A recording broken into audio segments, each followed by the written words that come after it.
Hello everyone, Microsoft word 2007 এর প্রথম ভিডিওতে আপনাকে স্বাগতম। তো আজকে আমরা জানবো মাইক্রোসফট ওয়ার্ড কি, মাইক্রোসফট ওয়ার্ডের সাহায্যে কিভাবে কাজ করা হয় এবং মাইক্রোসফট ওয়ার্ডের বিভিন্ন মেনু এবং বিভিন্ন টুলস সম্পর্কে জানবো। তো মাইক্রোসফট ওয়ার্ড হলো লেখালেখি করার জন্য একটি সফটওয়্যার। এটির মাধ্যমে আপনারা বিভিন্ন বই, তারপর বিভিন্ন ডকুমেন্ট লিখতে পারেন। মাইক্রোসফট ওয়ার্ড আমরা দুইভাবে ওপেন করতে পারি। এই যে এখানে দেখুন টাস্ক বার, এটাকে বলে টাস্ক বার। আমার মাউসের কার্সারের দিকে লক্ষ্য করুন, এটাকে বলে টাস্ক বার। এই যে এটাকে বলে সার্চ বার। টাস্ক বারের ভিতরে দেখেন সার্চ বার রয়েছে। তো এই সার্চ বারে যদি আমরা লিখি মাইক্রোসফট, কিবোর্ড থেকে মাইক্রোসফট লিখটি, তো দেখেন শুরুর দিকে আমাদের মাইক্রোসফট ওয়ার্ড 2007 সফটওয়্যারটি শো করছে। তো এখানে আমরা কিবোর্ড থেকে একটি ক্লিক করব, তাহলে মাইক্রোসফট ওয়ার্ড সফটওয়্যারটি ওপেন হয়ে গেল। তো এইভাবে আমরা করতে পারি। আরেকভাবে হলো আমরা এই যে দিস পিসি, আমাদের এই দিস পিসি থেকে আমরা এই যে এখানে দেখুন বিভিন্ন ধরনের ড্রাইভ শো করছে। আমার কম্পিউটারে 5টা ড্রাইভ আছে, তাই আমার কম্পিউটারে 6টি ড্রাইভ আছে, তো তাই 6টি ড্রাইভ শো করছে। তো আমি যে কোনো একটি ড্রাইভে ওপেন করলাম। ড্রাইভ ওপেন করার পর মাউসের আমরা রাইট বাটনে ক্লিক করব। রাইট বাটনে ক্লিক করার পর এই যে এখান থেকে নিউ নিউ অপশন থেকে এই যে ফোল্ডার, এখান থেকে দেখেন ফোল্ডার, তো ফোল্ডারে ক্লিক করলাম। ফোল্ডারে ক্লিক করার পর মাইক্রোসফট ওয়ার্ড একটা এখানে ফোল্ডারের নামটা দিয়ে দিব, মাইক্রোসফট ওয়ার্ড, ওয়ার্ড 2007। যেহেতু আমরা 2007 ভার্সন নিয়ে কাজ করছি, সেহেতু আমরা 2007 দিয়ে দিলাম। তারপর কিবোর্ড থেকে যদি আমরা ইন্টার বাটনে প্রেস করি, দেখেন এই ফোল্ডারটি ক্রিয়েট হয়ে গেল। তারপর এই ফোল্ডারটি ওপেন করার জন্য ডাবল ক্লিক করলাম। ডাবল ক্লিক করার পর এই ফোল্ডারের ভিতরে আমরা একটি ফাইল তৈরি করব। তো ফাইল তৈরি করার জন্য মাউসের রাইট বাটনে ক্লিক করব। রাইট বাটনে ক্লিক করার পর নিউতে হবার করার পর দেখেন এখানে আমার বিভিন্ন বিভিন্ন ধরনের ফাইল শো করছে। তো আমি কোন ফাইল নিতে চাই, তো আমরা যেহেতু মাইক্রোসফট অফিস ওয়ার্ড ডকুমেন্ট নিয়ে কাজ করব, তাই আমরা মাইক্রোসফট অফিস ওয়ার্ড ডকুমেন্টের উপর ক্লিক করলাম। ক্লিক করার পর এই ফাইলটার নাম দিয়ে দিলাম ক্লাস 1। তারপর আমরা যদি কিবোর্ড থেকে ইন্টার বাটনে প্রেস করি, তাহলে আমাদের ফাইলটা তৈরি হয়ে গেল। তো এবার আমরা এই ফাইলে ডাবল ক্লিক করে মাইক্রোসফট অফিসে এই ফাইলটিকে ওপেন করতে পারি। তো এখন আমরা মাইক্রোসফট অফিস ওয়ার্ডটি টাস্ক বার থেকে ওপেন করি, তারপর ইন্টার, দেখেন এটা ওপেন হয়ে গেল। তো ওপেন হওয়ার পর এখানে দেখুন মাইক্রোসফট অফিস যখন আপনারা ওপেন করবেন, তো এমন একটি ইন্টারফেস লক্ষ্য করতে পারবেন। পুরো এই লাইনটাকে বলা হয় মেনু বার, আর এইগুলো এক একটা মেনু, হোম, ইনসার্ট, এগুলো এক একটা মেনু। তো তারপরে যে উপরে দেখতে পাচ্ছেন যে ডকুমেন্ট 1 মাইক্রোসফট ওয়ার্ড, তো এইটাকে বলা হয় টাইটেল বার। তো আপনি আপনার ফাইলে যে নাম দিবেন এখানে সেই নামটি শো করবে। আশা করি আপনারা বুঝতে পেরেছেন। তো তারপরে যে দেখুন এটাকে বলা হয় রুলার। তো দেখুন এই যে এই দুই সাইডে রুলার রয়েছে। তারপর দেখুন এখানে দেখেন আমরা জুম ইন জুম আউট করতে পারবো। তো দেখেন আমরা জুম ইন করছি। তারপরে যে এখানে দেখেন আমার কয়টা পেজ রয়েছে এই ডকুমেন্টে সেইটা শো করছে। আমার এই ফাইলের ভিতরে কয়টি ওয়ার্ড রয়েছে সেটাও শো করছে। তো আমার কোনো ওয়ার্ড নেই, যার কারণে 0 দেখাচ্ছে। আমি যদি এখানে কিছু লিখি, তো দেখেন আমার ওয়ার্ডে একটি, এখানে এখন আমাদের একটি ওয়ার্ড আছে, সেই ওয়ার্ডটি কাউন্ট করে নিচ্ছে। তো আশা করি আপনারা বুঝতে পেরেছেন। আর এখানে আমরা যেখানে কাজ করছি এটাকে বলা হয় ওয়ার্ক এরিয়া। আর এগুলাকে আমি তো বললামই, এগুলাকে বলা হয় মেনু। এক একটা মেনু দেখেন, এক একটা মেনুর অধীনে অনেক সাব মেনু রয়েছে। যেমন এই যে হোম মেনুর ভিতরে দেখেন clipboard, font, paragraph, style, editing, এই সাব মেনুগুলো রয়েছে। অথবা এটাকে অনেকে রিবন বলে, আবার অনেকে ডায়লগ বক্স বলে। তো আপনি যেটাতে কমফোর্ট ফিল করেন সেটা বলবেন। তো যাই হোক, তো তারপর দেখেন এখানে ক্লিপবোর্ডের ভিতরে দেখেন বিভিন্ন ধরনের অপশন রয়েছে। তো এইগুলোকে এক একটাকে বলা হয় টুলস। তো এই টুলসের সাহায্যে আমরা ডকুমেন্টের বিভিন্ন চেঞ্জ করতে পারি, ডকুমেন্টের উপর বিভিন্ন ধরনের কাজ করতে পারি। তো এই যে দেখুন এখানে এক একটা মেনুর ভিতরে এক এক ধরনের টুলস রয়েছে। তো আশা করি আপনারা মেনু, সাব মেনু, তারপর টুলস সম্পর্কে বুঝতে পেরেছেন। তো তারপরে আসি, দেখুন এখানে আমাদের রয়েছে ফাইল মেনু। তো ফাইল মেনুতে ক্লিক করলাম। ফাইল মেনুতে এটাকে বলা হয় ফাইল মেনু। এই যে উপরে দেখেন এটাকে বলা হয় ফাইল মেনু। তো ফাইল মেনু, তারপর দেখেন এই যে নিউ, আমরা যদি কোনো নতুন ডকুমেন্ট নিতে চাই সেই ক্ষেত্রে আমরা নিউতে ক্লিক করব। নিউতে ক্লিক করার পর এই দেখুন এখানে আমরা একটি ব্ল্যাঙ্ক ডকুমেন্ট নিতে চাচ্ছি, তাই আমরা ব্ল্যাঙ্ক ডকুমেন্টে ক্লিক করব। তারপর ক্রিয়েট, দেখেন একটা ব্ল্যাঙ্ক ডকুমেন্ট ক্রিয়েট হয়ে গেল। তো এটা আমরা কিবোর্ড থেকে শর্টকাটে কন্ট্রোল এন প্রেস করলে নতুন ডকুমেন্ট তৈরি হয়ে যাবে। দেখেন যে ডকুমেন্ট 3 তে চলে আসছে, আগে ছিল কিন্তু ডকুমেন্ট 2। তো আশা করি আপনারা বুঝতে পেরেছেন। তো তারপর আসছে ওপেন। আমরা যদি কোনো সেভ করা ফাইল, আগে থেকে ক্রিয়েট করা কোনো ফাইল যদি ওপেন করতে চাই, সেক্ষেত্রে আমরা ওপেনে ক্লিক করব। ওপেনে ক্লিক করার পর আমাদের ড্রাইভে নিয়ে চলে যাবে। ড্রাইভে যাওয়ার পর আমরা সেই পাথটা দেখিয়ে দেবো যে কোথায় আমাদের ফাইল আছে।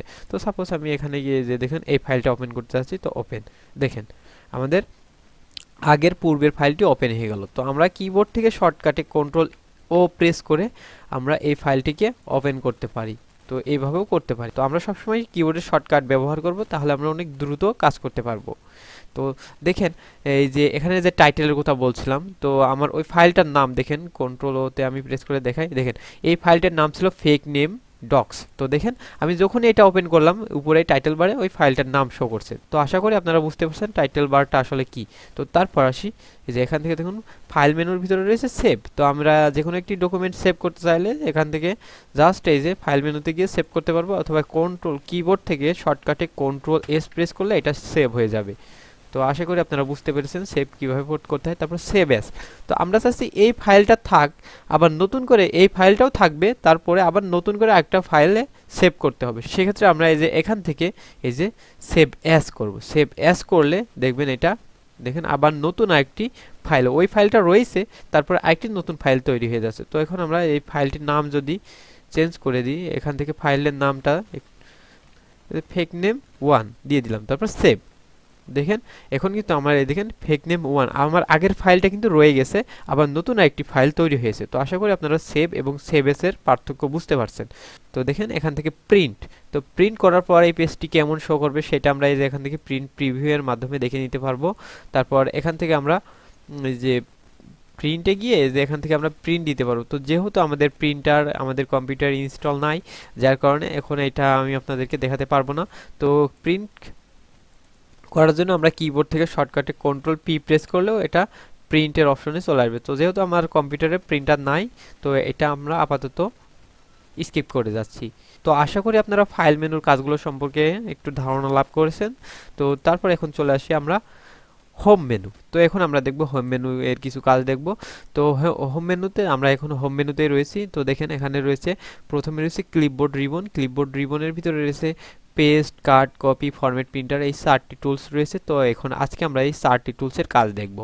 তো দেখেন এখানে কাট, কপি এই দুইটা ইনেবল নাই, ঝাপসা মতো রয়েছে। তো এটা ইনেবল করার জন্য আমাদেরকে কিছু লিখে সেটাকে সিলেক্ট করতে হবে। তো লিখি আমরা কিছু। আচ্ছা দেখেন এবার লিখলাম, তো এবারও কিন্তু ইনেবল নাই। তো এখন আমরা জাস্ট এটাকে সিলেক্ট করব। দেখেন এই দুইটা অপশন ইনেবল হয়ে গেল। তো আমরা যে ডকুমেন্ট যে টেক্সটের উপর কাজ করতে চাই সেটাকে অবশ্যই আগে সিলেক্ট করে নিব, না হলে কিন্তু আমাদের টুলসগুলো কাজ করবে না। তো আপনাকে আগে বলে দিতে হবে, সিলেক্ট করা মানে আপনি বলে দিচ্ছেন কম্পিউটারকে, বলে দিচ্ছেন যে এইটুকুর উপরে আমি এই টুলস ব্যবহার করে বিভিন্ন ধরনের চেঞ্জ আনবো অথবা বিভিন্ন ধরনের কাজ করবো এইটুকুর উপরে। আপনারা অনেকেই সিলেক্ট করেন না, কোনো কিছু সিলেক্ট না করে বিভিন্ন টুলস ইউজ করেন কিন্তু কাজ করে না, আবার বলেন যে ভাই কাজ করছে না। তো কোনো কিছুর উপরে কাজ করতে হলে সেটাকে আমাদের অবশ্যই আগে সিলেক্ট করে নিতে হবে। তো আমি এইটুকুকে সিলেক্ট করলাম। সিলেক্ট করার পর দেখেন এখানে কাট, কপি এই দুইটা অপশন ইনেবল হয়ে গিয়েছে। তো আমরা সর্বপ্রথম কপি এর কাজটা দেখি। তো কপি এর কাজটা কি, আমরা এটাকে সিলেক্ট করে যদি এখানে কপিতে ক্লিক করি, দেখেন এটা আমাদের কপি হয়ে গেল। তো এখন যদি আমরা এই পেস্ট টুলসে ক্লিক করি, দেখেন এটা পেস্ট হয়ে গেল। তো আশা করি আপনারা কপি এর কাজ কি বুঝতে পারছেন। তো কপি আমরা তিনভাবে করতে পারবো। এক এই যে এখান থেকে একটু আগে আমরা যে টুলসের মাধ্যমে করলাম। তো আরেকটি মাধ্যম হলো আমরা মাউসের যদি রাইট বাটনে ক্লিক করি, দেখেন এখানে কপি নামে একটি অপশন আসছে। তো এখান থেকে আমরা ক্লিক করেও এটা কপি করতে পারি। তো আরেকটি ওয়ে আছে, সেটা হলো কিবোর্ড থেকে কন্ট্রোল চেপে ধরে আমরা যদি সি প্রেস করি তাহলে এটা কপি হয়ে যাবে। তো আমরা সবসময় শর্টকাট কিগুলো ব্যবহার করার চেষ্টা করব। দেখেন এই যে কপি এর উপরে আমরা যদি মাউস হভার করি তাহলে দেখুন এখানে শর্টকাট কিটা বলে দিচ্ছে। তো আমরা অলরেডি তিনভাবে কপি করা শিখে নিয়েছি। তো এবার আমরা দেখব কাটের কাজ কি। তো কাট করা মানে আপনি এক জায়গা থেকে একটি জিনিস কেটে নিয়ে গিয়ে আরেক জায়গায় পেস্ট করা, মানে আরেক জায়গায় বসানো। আমরা কপি করছিলাম যখন, কিন্তু দেখেন আমরা এই যে এখান থেকে আমরা কপি করছিলাম, কপি করার পর দেখেন এই যে এটা কিন্তু এই জায়গায় রয়েছে, তারপরে কিন্তু এটা কপি হয়ে আবার নতুন করে আরেকটি নতুন মানে এর একটি কপি এখানে আমরা পেস্ট করেছি। কিন্তু আমরা যদি এই কাট করি তাহলে কিন্তু এটা দেখেন কি হয়। তো এইটা এখান থেকে চলে আসলো, চলে এসে আমরা যদি এখানে পেস্ট করি এখানে পেস্ট হলো। আশা করি আপনারা কাট এবং কপি এর ভিতরে পার্থক্য বুঝতে পেরেছেন। কাট মানে কোনো কিছু এক জায়গা থেকে কেটে নিয়ে আরেক জায়গায় বসানো। আর কপি মানে ওই ডকুমেন্টটা ওখানে থাকবে, ওই টেক্সটটুকু ওখানে থাকবে, কিন্তু আমরা নতুন করে ওইটার একটা নকল আরেক জায়গাতে বসাতে পারবো। তো আশা করি আপনারা কাট এবং কপি এর পার্থক্য বুঝতে পেরেছেন। তো কাটও আমরা তিনভাবে করতে পারি। প্রথমত আমরা এই যে এখান থেকে কাট টুলসের মাধ্যমে করতে পারি।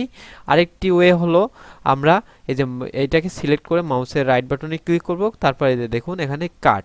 তো এইভাবেও করতে পারি। আরেকটা ওয়ে আছে, সেটা হলো এটাকে সিলেক্ট করে আমরা যদি কন্ট্রোল এক্স, কিবোর্ড থেকে কন্ট্রোল এক্স প্রেস করি তাহলে কাট হয়ে গেল। তো আমরা এই কাট করা এই ডকুমেন্টটা এখান থেকে পেস্ট করে দিলাম। তো আশা করি আপনারা বুঝতে পেরেছেন। তো আমরা তিনভাবে কাট করা এবং কপি করা শিখলাম। তো তারপর রয়েছে পেস্ট। তো পেস্ট হলো আমরা যদি কোনো কিছু আমাদের কপি করা থাকে, সেক্ষেত্রে আমরা এই যে পেস্টে ক্লিক করলে এটা পেস্ট হবে। মানে কোনো কিছু অথবা কোনো কিছু কাট করা থাকলেও কিন্তু এই পেস্টে ক্লিক করলে সেটা পেস্ট হবে। তো পেস্টও আমরা তিনভাবে করতে পারি। দেখেন এখানে এই যে ফাঁকা একটা জায়গাতে মাউসের কার্সার নিয়ে গিয়ে আমরা যদি মাউসের রাইট বাটনে ক্লিক করি, দেখুন এখানে পেস্ট নামে একটি অপশন চালু হয়ে গেছে। তো এটাতে ক্লিক করলে আমাদের পেস্ট হবে। আরেকটা ওয়ে হচ্ছে এই যে এখান থেকে তো আমরা দেখলাম এই টুলসে ক্লিক করলে পেস্ট হবে। আরেকটা ওয়ে হচ্ছে কিবোর্ড থেকে যদি আমরা কন্ট্রোল ভি প্রেস করি তাহলে পেস্ট হবে। তো শর্টকাট কিগুলো আমি এখন লিখে দিচ্ছি। Copy, C O P Y, copy. Copy এর শর্টকাট কি হলো control C T, control plus C. Cut, C U T, cut. Cut সমান সমান সিটিআরএল, কন্ট্রোল প্লাস এক্স এবং পেস্ট, পিএএসটি, পেস্ট। পেস্টের শর্টকাট কি হলো control CTRL, control plus V. তো আশা করি আপনারা এই শর্টকাট কিগুলো ভালোভাবে মনে রাখবেন, তাহলে আপনারা খুব দ্রুত কাজ করতে পারবেন। তো আমরা কাট করা শিখলাম তিনভাবে, কপি করা শিখলাম তিনভাবে, পেস্ট করা শিখলাম তিনভাবে। তো আরেকটি অপশন রয়েছে এখানে দেখুন, ফরম্যাট প্রিন্টার। তো ফরম্যাট প্রিন্টারের কাজ হলো কোনো টেক্সট ডিজাইনকে কপি করা, ইফেক্টকে কপি করা। তো আমি চাচ্ছি যে এই লেখাটা যেভাবে আছে ঠিক তেমনভাবে আমার এই লেখাটাও থাকবে। মানে এই লেখাটার উপরে যে টুলসগুলো ব্যবহার করা হয়েছে আমি চাচ্ছি সেই টুলসগুলো এই লেখাটার উপরেও ব্যবহার করতে। তো সেক্ষেত্রে আমরা এটাকে সিলেক্ট করলাম, সিলেক্ট করার পর ফরম্যাট প্রিন্টারে ক্লিক করব। ক্লিক করার পর দেখেন মাউসের কার্সারে দেখেন একটা ব্রাশের মতো আইকন চলে আসছে। তো আমরা এখন যদি যেটাকে আমি এই লেখার মতো করতে চাই সেটাকে সিলেক্ট করে দিলাম। দেওয়ার পর দেখেন এবার আমরা মাউসের কার্সারটা যদি ছেড়ে দিই তাহলে দেখেন এইটার ডিজাইনটা সেম টু সেম হয়ে গেল। মানে এখানে যেভাবে লেখা আছে ডকুমেন্টটা সেম টু সেম ডিজাইন এটাতে কপি, এটার উপরে চলে আসলো। তো আশা করি আপনারা বুঝতে পেরেছেন ফরম্যাট প্রিন্টারের কাজ কি। তো আজকের ভিডিওটি এই পর্যন্তই ছিল, সবাই আশা করি বুঝতে পেরেছেন। তো সবাই নিয়মিত প্র্যাকটিস করেন, আবার পরবর্তী ভিডিওতে আমরা নতুন কিছু শিখব। তো সবাইকে ধন্যবাদ, ভালো থাকবেন, সুস্থ থাকবেন, আল্লাহ হাফেজ।